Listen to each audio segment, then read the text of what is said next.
Iran यांच्या युद्धासंदर्भातली। Iran विरोधात American सैन्यातच Bandali माजल्याची माहिती समोर आली। तसंच दहशतवाद विरोधी केंद्राचे प्रमुख जो केंट यांनी राजीनामा दिल्याचंही समजतंय।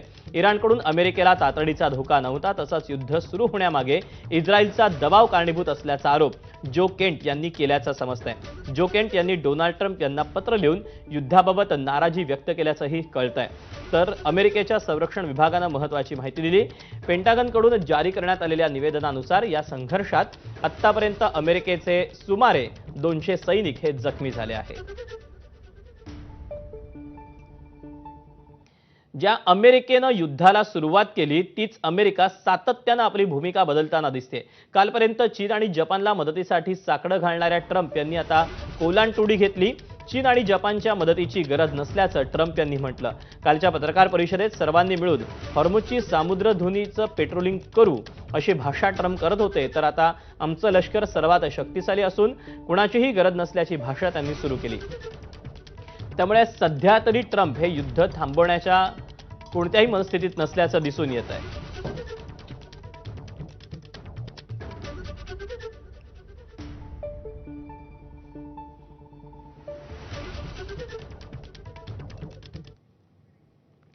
इराणसाठी अत्यंत महत्त्वाच्या असलेल्या खर्ग बेटांवर अमेरिकेनं मारा केल्यावर आता अध्यक्ष ट्रम्प यांनी इराणला सज्जड दम दिला। खर्ग बेटांवरील तेल विहिरी 5 मिनिटात उडवून देऊ शकतो असं ट्रम्प यांनी म्हटलं। खर्ग बेटांवरचे इराणचे लष्करी तळ पूर्णपणे नेस्तनाबूत केलं असंही त्यांनी म्हटलंय। खर्ग बेटांवर मारा करताना अमेरिकेनं तेल विहिरी सोडून बाकी सगळं काही उडवून दिलं। मात्र भविष्यात इराणनं फार डोकं वर काढलं तर तिथल्या अतिशय महत्त्वाच्या तेल विहिरी उडवून देऊ असं त्यांनी सुनावलं। खर्ग बेटं ही इराणच्या अर्थव्यवस्थेची जीवंत रेखा आहेत। तिथल्या जबरदस्त तेल साठ्यांवर इराणची अर्थव्यवस्था आणि तेल क्षेत्रातला दबदबा हा कायम असल्याचं पाहायला मिळत आलंय। बातमी इराण विरुद्ध अमेरिका युद्धामुळे जगासमोर उभ्या राहिलेल्या नव्या आव्हानाची आणि संकटाची। मध्य पूर्वेतील युद्धामुळे जागतिक अर्थव्यवस्थेवर मोठा परिणाम होत असून महागाई आणि मंदीचा दुहेरी फटका बसण्याची भीती व्यक्त केली जाते।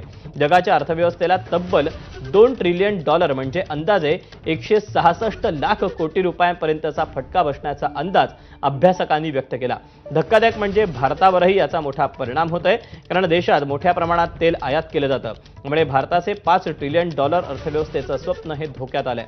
दरम्यान देशातील खाद्यतेलाच्या किमतीत वाढ झाली आहे। खाद्यतेलाच्या दरांमध्ये 8 ते 15 रुपयांची वाढ झाली। त्यामुळे तेलाच्या 15 किलोच्या डब्यामागे 100 ते 150 रुपयांची वाढ झाली आहे।